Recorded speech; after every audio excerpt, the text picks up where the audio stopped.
I'm Reshma Morthy with Frontier Technologies. I'm president and CEO. I can't even speak this afternoon, sorry. I own an IT company, second generation family business owner, located in Wilmington, Delaware. My office is in Pennsylvania. Sorry for my dog barking in the background. Can't really mute that sound, but really excited to have you all here today. It's to join our MBEIC Sip and Spark conversation this afternoon. And with us, I have three other MBEIC co-chairs on the call with me today, Joel, Dennis, and Malik, and I'll let them introduce themselves in a second. And we also have our special guest speaker, Tony, who is here. So hello, thank you for joining.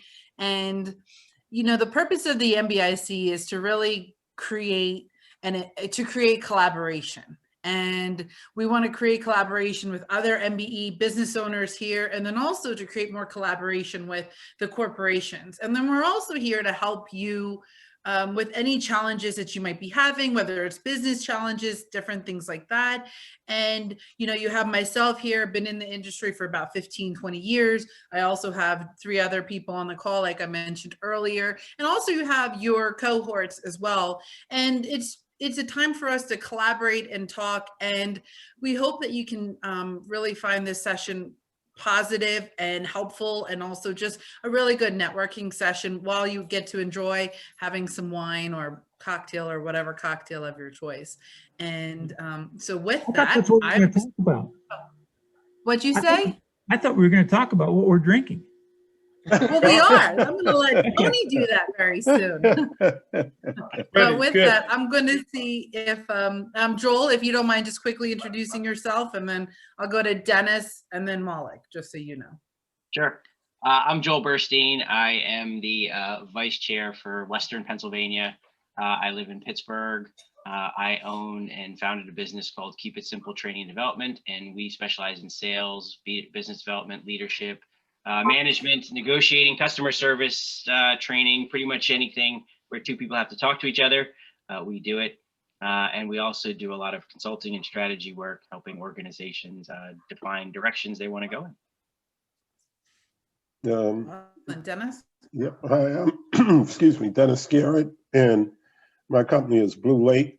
We've primarily been providing support services to utilities with cranes and equipment, and we've been adding some additional services, particularly around battery storage and solar. Something new for us, but it's still in support of utility operations. Oh, weren't we supposed to say a fun fact about ourselves? Yeah, if you want to share something fun, why not? We got a few minutes. No, mine is cooking. I'm an amateur chef. Cooking is fun. All right, Malik, do you mind? Oh, you're on mute. Yeah, I got it. Thank you. Hi, my name is Malik Shah. I'm a co-founder and managing partner at Velocity Procurement. We help companies basically improve their procurement process. You know, new systems, analyzing their spend, helping them save money. So, you know, we founded the company in 2012, but before that, I've been in procurement for a long time. So that's the boring stuff. The exciting stuff is that I am also the secretary for the MBEIC, and definitely happy to be here. We're always looking to, you know, add new members to support our members however we can. So anytime you have any questions or anything like that, feel free to reach out. And if I can't answer it, Joel will be able to answer it. And thank you. Do you have a fun fact about yourself that you want to share? I do not. No, I'm not fun. Not fun. That's it. It's no fun. Valerie will tell you that. Joel will tell you that I'm not fun. But I am helpful. So. Nobody believes that, Molly. What's that? No one believes that after that. Well, all right. Well, thank you guys. Thank you for all sharing. And just to get, so I'm going to introduce Tony, our guest speaker, very soon. And then with that, after we're going to have Tony talk about, go through some wines, wine tasting with us. And then after that, we'll split up into a room or two. Meg will be handling that. If there are any issues, we have Meg here from a technology perspective. And if we ask that everybody just keep themselves on mute. And if you have any questions for Tony, you can put it in the chat box, or if we don't have that many questions, please feel free to take yourself off of mute and ask any questions. This is supposed to be a fun experience for everybody, so we hope we can keep it interactive. So with that, let me introduce Tony, our guest speaker today. So Tony is a Philly native. He started CBL, which is City of Brotherly Love Wine Company, in 2011 after retiring from a 29-year career with the PA Liquor Control Board. CBL Wine Company imports, distributes, and sells artisanal wines and craft spirits across Pennsylvania. Tony's extensive knowledge of the alcohol beverage industry allows his company to prosper as he continually develops and maintains business relationships with wine producers and distillers around the globe. Tony enjoys drinking fine wine with friends, healthy cooking, and staying fit. And we also want to let everybody know, if you're able to stay on the whole happy hour session today, there will be a raffle kindly donated by Tony as well. He's going to be giving a lucky winner a bottle of wine. So again, thank you for your time. And Tony, I'll kick it off to you, please. Great. Good afternoon, everybody. Thank you for the introduction, Resma. Resma's just jumping over, you're priming your palate. Okay. Yeah, Good, I'm ready. good. I'm ready to get out, my friend. Absolutely. Okay, well, great. It's great to be here with everybody today. I have 20 minutes, right? So let me do my timer so we don't get to go too far off here. Okay, so I asked people today to bring 3 types of wines, or if you have 3, great. If you have 1, that's good. And my phone doesn't ring all day. Hold on. Okay. And if you just have 1, that's just as good, okay? So the 3 wines I selected was a New Zealand Sauvignon Blanc, a Rosé, and a red blend. These are all kind of popular wines today, so that's why they were selected, and just to kind of, share a little more insight about these wines and how to taste wine in general, okay? So wine tasting, some of you guys probably been to wine tastings, or have friends that enjoy wine, or you may be a wine lover yourself. So I'm just gonna give some real basic things in 20 minutes. So one thing about wine, the key thing about tasting wine is 3 factors: the visual, the smelling, and the tasting, okay? So the visual, the olfactory, and the gustatory, okay? Those are the 3 main factors about wine. So when you first grab your glass of wine, and glassware is another important key. So the 3 wines we have today, I have 3 different glasses for each one. I have glasses for all types of wines accumulated over my career. So in the Sauvignon Blanc, we're going to start first with the Sauvignon Blanc, and what we have is a white wine glass. Basically, if you love wine, you're going to want to have a white wine glass and a red wine glass. A white wine glass is typically a smaller bowl. As you can see, this is a pretty small bowl, where a red wine is going to have a larger bowl, okay? And the reason for that is because with the red wine is going to have a lot more aromas, and you want to be able to have the air get into the glass, open up the wine, so it gives you much more sensory pleasure on your palate, as well as on your nose, okay? So visual, when you're looking at a wine, you want to have a white background, piece of paper. So our Sauvignon Blanc, we're looking at a Sauvignon Blanc, and you see here, what I see here is a straw color, maybe a little greenish tinge there, okay? And with white wines, as wines age, they have what is called an edge. So you can look all the way at the tip as you're tipping this glass over, looking all the way at the edge of that, you'll see a white little rim around it. And the wider that rim, the older the wine is, okay?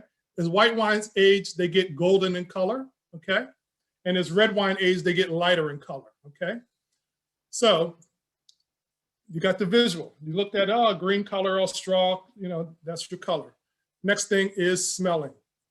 Put your nose in the glass and smell it, okay? Sauvignon Blancs have a real distinct character on the nose. Typically, it's gonna be pretty tropical on the nose.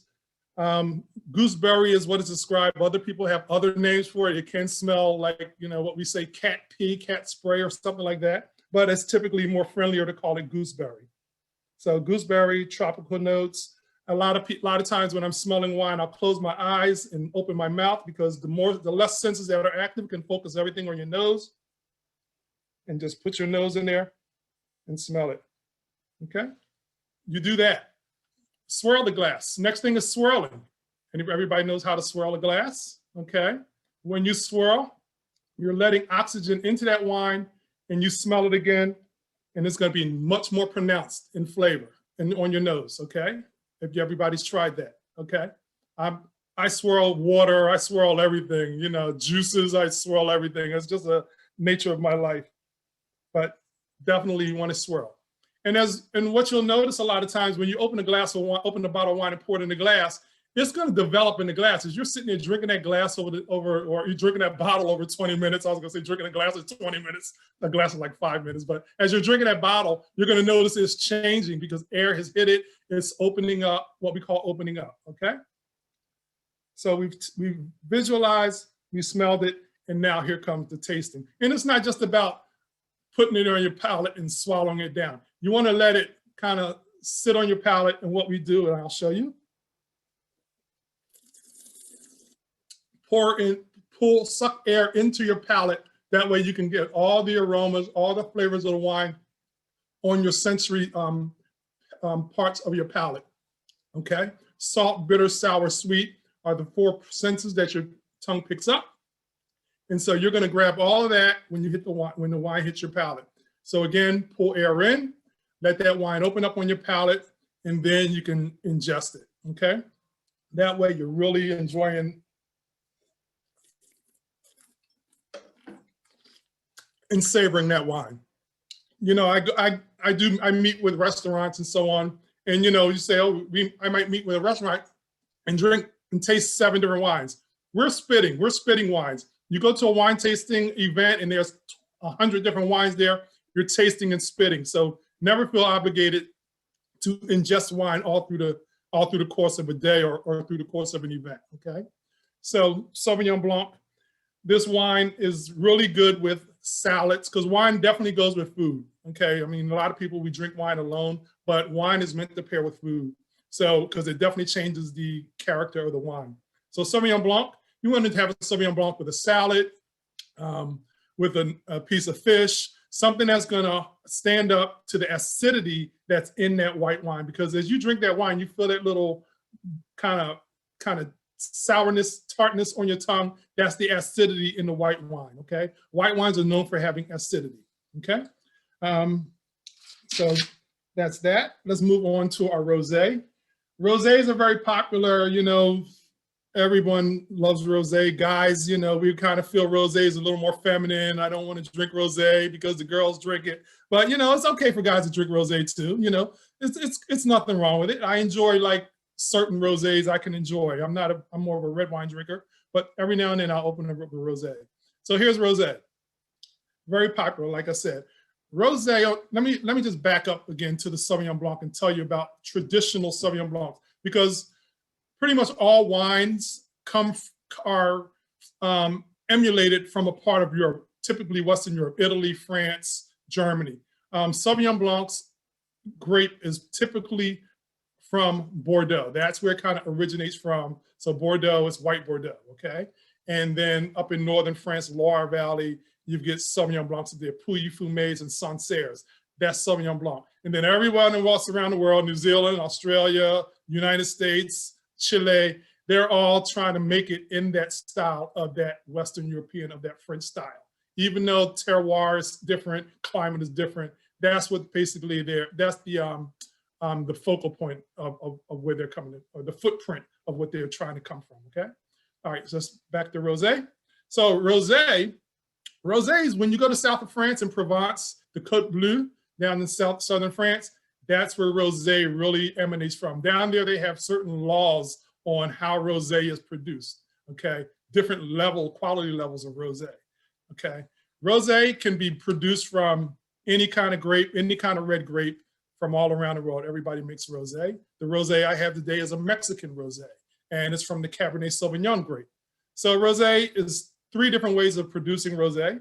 You can make rosé by blending a red wine and a white wine together until you get the color you get. And that's what you typically get when you go to a store and buy like a white Zinfandel. That's just a blend of red and white. And companies do that so they can have a consistent product from year to year. Because wine is an agricultural product. You know, grapes, every vintage, you may not get 500 tons, you know, in 2021, like you got 1,000 tons in 2019, okay, because the climate, everything happens. Especially what we're going to see out California with all those fires out there. We're going to see some really short harvests coming up in the next year or so because of all the fires last year.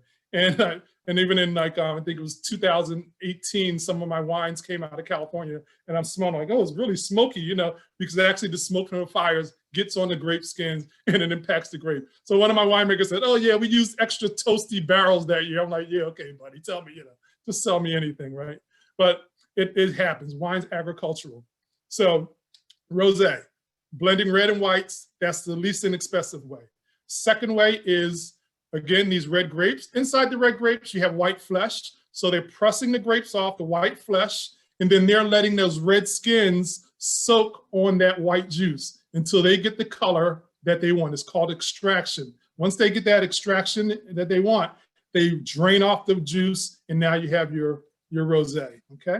And then the third way is called the Sanye method, French method, where it's definitely, you're taking the whole red grapes, putting them in a tank, and the pressure from the grapes itself creates runoff juice. So they just, the little spigot on the bottom of the tank, they let it run out, and here comes your pink color juice. And those wines, Sanye wines, are a little more softer, a little more delicate in flavor, a little more fruit driven, okay? So that's rosé. Rosés are gonna give you, again, you're gonna look at the color. Rosés are gonna run the gambit. You're gonna get that shrimpish pink color, like my wine has a shrimpish pink color, and that's the color that is typical of the southern France, the Provence wines, is that pink color. You can see some of them are like a hot pink, and then you'll see some of them even almost tinging on looking like a red wine, okay? And again, that's from the extraction. They could be blends of different red grapes, like down in the Provence, again, they use typical grapes that are typical for the area, and they usually are blends of about 3 different grapes, okay? So your color, light pink, medium pink, strawberry pink, okay?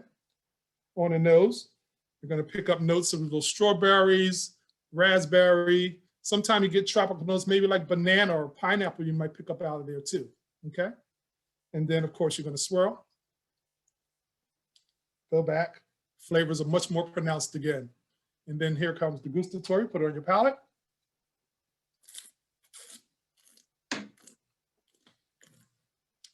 Pick up, you feel the texture of the wine. You feel a little creaminess sometime on wine. That's texture in the wine.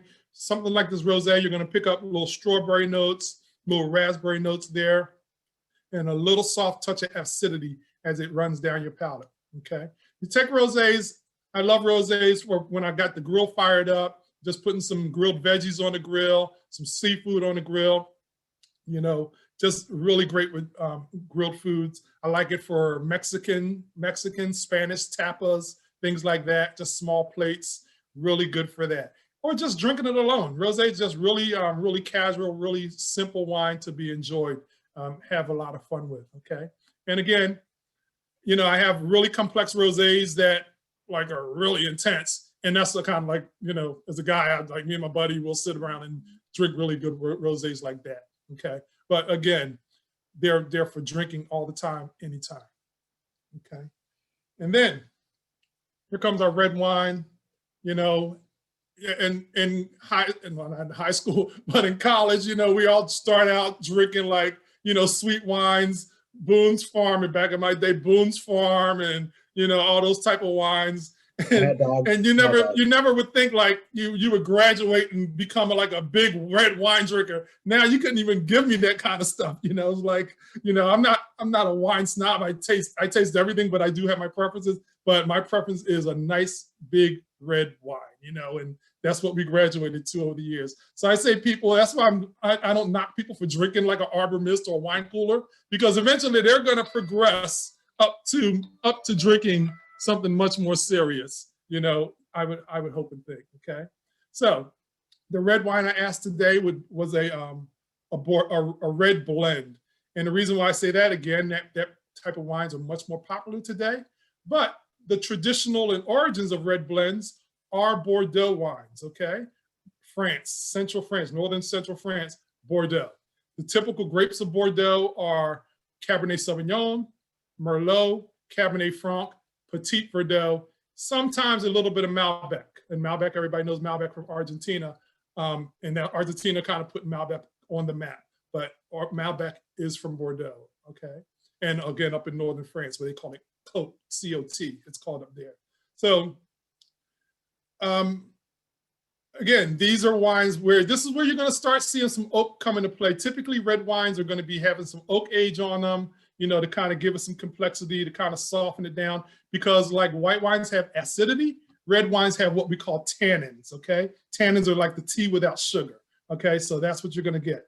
So you blend them, you put the Cabernet, a red blend might be 80% Cabernet and 20% Merlot and 10% Petite Verdeaux. All these grapes are adding something to it. The Merlot is going to soften it up. The Petite Verdeaux is going to give it more backbone and structure because that's a big, heavy red grape, while that Cabernet is going to be the main player there, okay? These wines are great with just anything. Dark red meats, anything you can drink red wines with. So again, you go with your color, and these can run from, you know, they can be a little light red in color, or all the way up to a deep red in color where you can't see through the glass against that white paper. You're looking at it. And then this is where you can really, again, see that edge with a red wine. You can see that edge up against a white paper, and you can say, like, oh, that wine's pretty old. The bigger that edge, that white clear edge, the older that wine's gonna be, okay? So you're looking at a red wine, you're looking at colors such as, well, like dark red, magenta is what I was thinking of. Magenta, colors like that, okay? On the nose, you're gonna pick up a little spice because you may pick up the spice from the oak. These barrels, oak barrels are toasted inside, so they're gonna give off spicy notes to the red wine, okay? Little spice, little dark fruit, the cassis, berries, little dark berries, okay? Swirl it and go back in there with the nose. Again, much more, it comes a little more fruity. The wine comes a little more lively. Once that oxygen hits it, it really opens up, okay? And then now we can go to the fun part.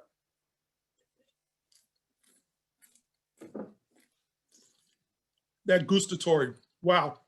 I have a California red blend, and it is a typical Bordeaux blend. That wine is just really juicy, really fruity.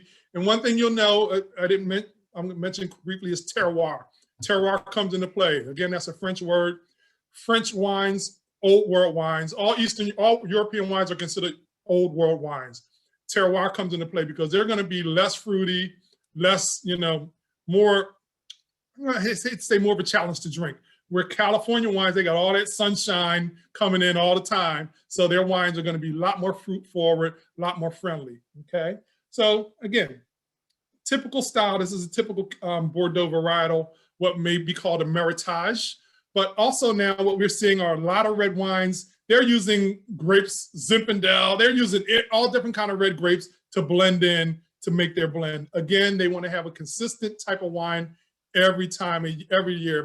People might drink Apothic Red, which is a big Gallo brand. Again, they're just using any kind of grapes to make that consistent style every year, so you won't get shocked when you buy the wine when they say, oh, it tastes different. Nope, they do everything they can to make that wine taste different, and that can mean adding all kind of different flavor agents and whatever to make that wine taste what it is, okay? So again, my company, I'm an importer and a distributor. I sell only in Pennsylvania. I do work with a lot of different companies, a lot of different producers. And some of the producers I work with, I just brought on Rodney Foster. I don't know if anybody's familiar with Rodney Foster, or Marion Millions. I have his wine here, me neither, but Marion Millions is a reality show, and he's an African-American, and his wines are pretty good. His wines are from Germany, called Edelweiss. So I'm working to get this one in the liquor stores, but the other ones I do have available in my warehouse. From South Africa, I import, and I'm not the importer, I distribute this. Eselina Wines, Nitsiki Biela. She's the first Black African female winemaker in South Africa. These wines are quite good, Eselina. The Chardonnays in the PLCB stores, the Sauvignon Blanc I sell out of my warehouse, and where restaurants are starting to get on it. And then also from South Africa, Bosman. This is a Black female winemaker as well that makes the Bosman wines, okay? So things that are trending in the wine world today, Pet Nats, and Pet Nats is short for Pétillant Naturel. And you'll see these wines, when you see the crown cap in the store, that's a Pet Nat. And Pétillant Naturel is a part of the sparkling wine or champagne making process. Champagnes are fermented twice. So what they do, at some point, a champagne bottle looks like this. You'll see it if you ever go to a champagne producer, you'll see it with the crown cap. It'll be sitting in a rack where they have to turn it, sediment and all that. So this is where they stop it after the first fermentation. And you see how cloudy this wine is because all this sediment in it is in there. Pet Nats are really trendy. I have quite a few of these in the portfolio, and the cool wine bars have those. Also, what's popular, I don't have one today, is orange wines. And orange wines are white wines that are soaked on the skins, just like how we talked about red wines and rosé. Orange wines are white wines soaking on the skins that pick up color, and they kind of somewhat look like they turn orange, okay? So there's no orange fruit involved. It's just the color of the wine that refers to orange wines, okay? So I do have wines all across the state. Pittsburgh, heard a couple people from Pittsburgh. So Tiny's out in Bloomsfield, she's a customer out there. The Warren downtown Pittsburgh, they have a retail shop. He has quite a few of my wines out there. Aptica, I guess he's a Hungarian restaurant. He has a wine shop to go. He has quite of my stuff. In Philly, all the cool wine bars, Bloomsday, Wine Dive, the Bruno Brothers, all those places have my wines in their retail shop, okay? So that's 20 minutes. See, time goes so fast doing this. But I guess I can ask, does anybody have any questions? Yeah, I think, Tony, we had a few questions, and I think you kind of just answered one, but Malik's question was, besides oak, what other type of barrels do wineries use? Oh, wow. Yeah, besides oak barrels, I have wines in acacia wood barrels. And then there's different oaks from around the world. You have American oak, you have French oak, and they both have their different characteristics to it. French oak may be a lot more tighter grain and gives more vanilla notes to it. And then you have Slavonian oak. A lot of winemakers in Europe have big, huge 500-liter barrels of oak from the Slavonian forest in Austria and Germany, things like that. So, but stainless steel is pretty much the most common way of fermenting wine. I've been to wineries where they just put wooden sticks called staves. They just put wooden staves inside the stainless steel tanks just to pick up wood components, oak components, because they don't want to spend a lot of money. Barrels are very expensive, so they don't want to outlay their funds. They'll just put wooden staves inside of a tank. Okay, thank you. You're welcome. Anything else? Does everybody have wine today or no? I see nobody. Was I the only one drinking? I know Reshma. The question. Okay. Yes. Oh. Is it me or? Yes. Come mine. Sorry, I have weird internet. Sure, I can ask the question if the internet is out there for a second there, Reshma. Okay. So the question, Tony, is there a source to learn which wine comes from minority producers?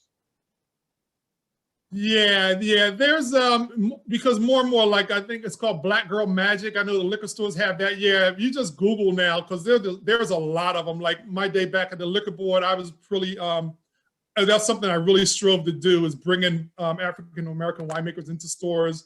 Mac McDonald at Vision Cellars, I guess he's still going, and there was several different wineries back in the day, but now there's a lot. One in particular, I've been talking to Frank Mitchell. He's out in West Philly. He's a Black winemaker in West Philadelphia.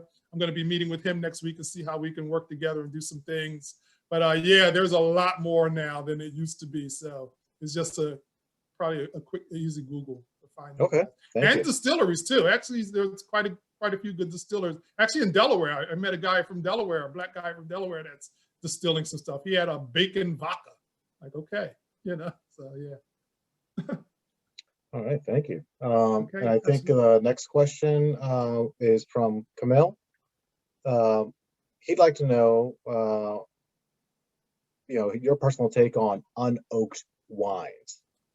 Yeah, see, all wines have their place. One thing, and that is a very good question, because I think I had a note to say that unoaked wines are going to give you much more fruit forward, allow you to really get familiar with the characteristic of the grape, like the Sauvignon Blanc that we talked about first, that's unoaked. So you're definitely going to get that fruit component. Chardonnay is a white grape. It's pretty much typical for Chardonnay to have some oak aging on it. But again, you have unoaked Chardonnays, which are so friendly, so bright with their fruit, so easy to drink.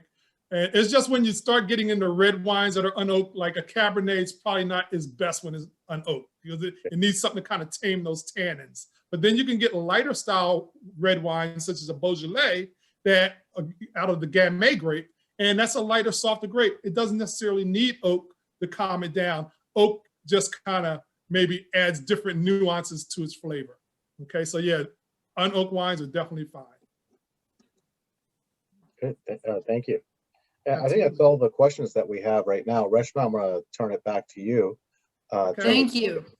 Cool. Thank you for stepping in, Malik, for me. I was having internet connection. So it's funny, well, Dennis was talking about having internet connection, and here you go, I had internet issues. But Well, Tony, I know how to read, so we're good.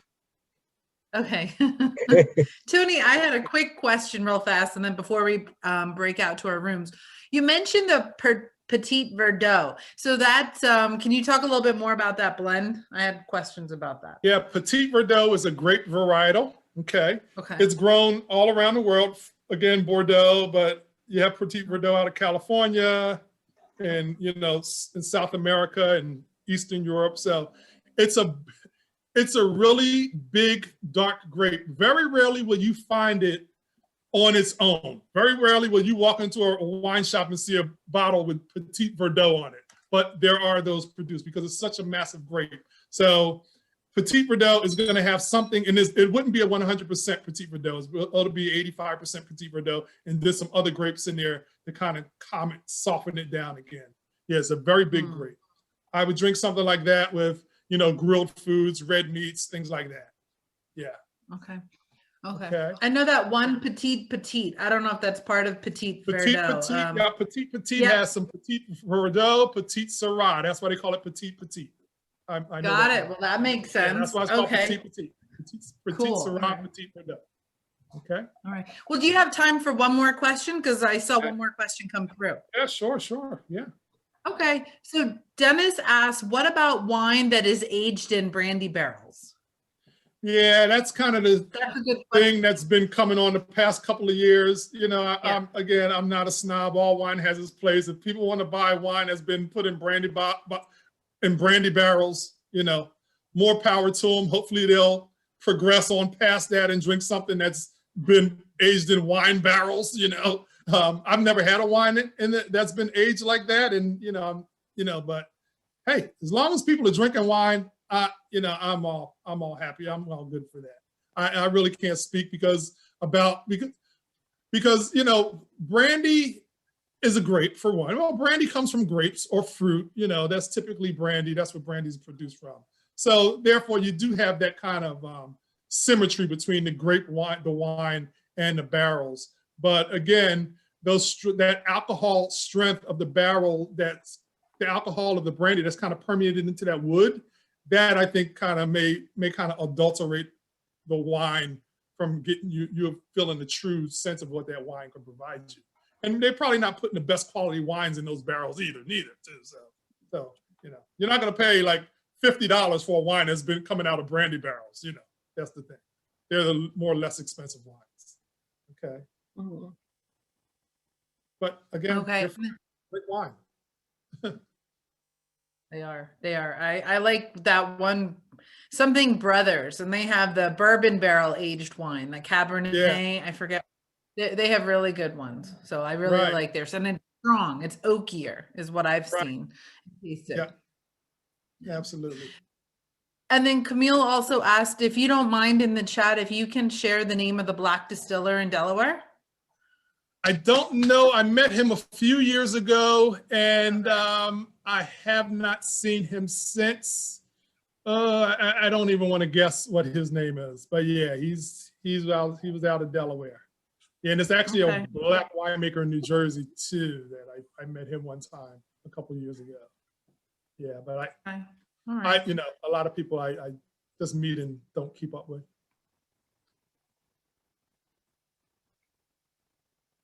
Okay.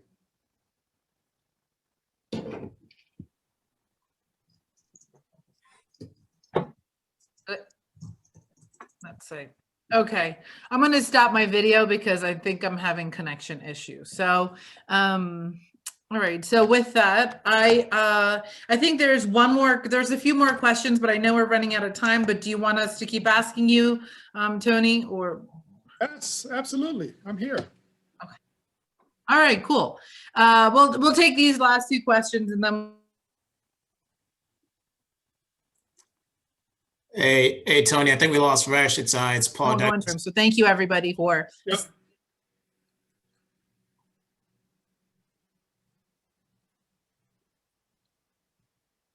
Paul, I hear you. No, you're Okay. good. No. I'll take over again.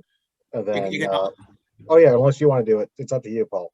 I was gonna add one more question. Are we still? Yeah, go ahead. That's Okay, cool. Hey, and I may have missed Tony. I jumped on a little bit late, but what is your story? How did you get into this industry? It's a pretty unique industry, right? Yeah. For Americans. Did I miss that story at the beginning? Yeah.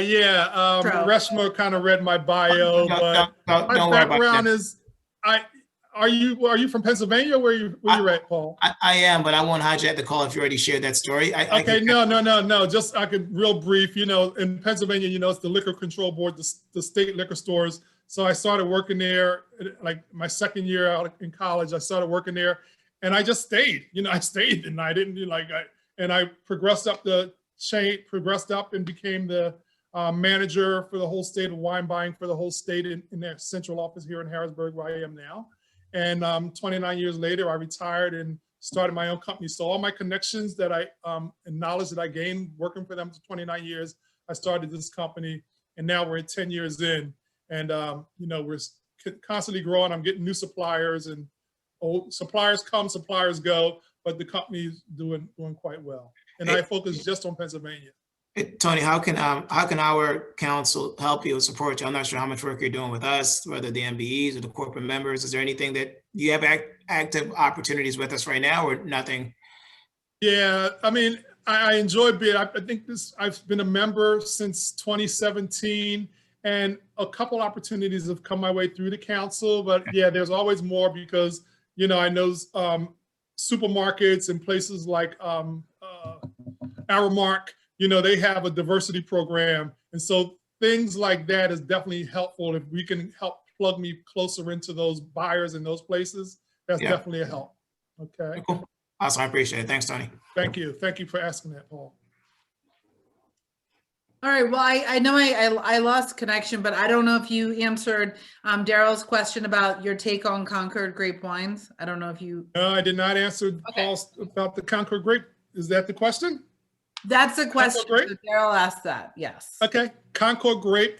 So Concord Grape is what is known as a hybrid wine, because that's an American hybrid. That's a natural American grape. Okay. Where Cabernets and Chardonnays, they're called vinifera varietals because they were kind of like, I hate to say cloned, but yeah, eons ago they were cloned. Whatever, they were created. Okay. But yeah, these hybrids are Concord, Chambourcin, Vignoles. These are American hybrid grapes. And this is what the forefathers drank. Thomas Jefferson and all those guys, this is what they drank in America. Nothing wrong with it. Those wines have a character, what we call foxy wines, because they're so fragrant on your nose. Yeah, those wines are fine. If that's what you like to drink, those are fine. Yeah. The reason I asked that question is because when I was a kid, our neighbors had a grape vineyard next to our house, and we ate those grapes as kids. Yep. And when I first had a Concord Grape wine, which, I was able to buy, it just took me back to my childhood. Absolutely. Yeah. Yeah. My dad, that's what he kept Manischewitz Concord Grape in the refrigerator growing up. That's what we had in our household, So yeah, of course I probably stole a sip here and there, or he gave me a sip of it, So yeah, that's harvest for a lot of people. Absolutely. Concords now, you'll still see them. There's a lot of wineries here in Pennsylvania too, and everybody has Concord. So it's nothing wrong. And actually, they're drying them out now because it's typically sweet, but you get some drier versions of Concord grapes now too. So yeah, it's all fine. Okay, thanks for that. Well, very good. Well, cool. Well, Tony, thank you. I don't know if you're able to stay while we just go out into a couple of breakout rooms, but hopefully you can jump on in the rooms with us and share more about your story and what you're trying to do. So thank you for that. And so again, remind everybody that at 5:50, Meg will do a raffle for the wine, nicely, kindly donated by Tony. So just want to bring that up. And Meg, I think we're ready to be switched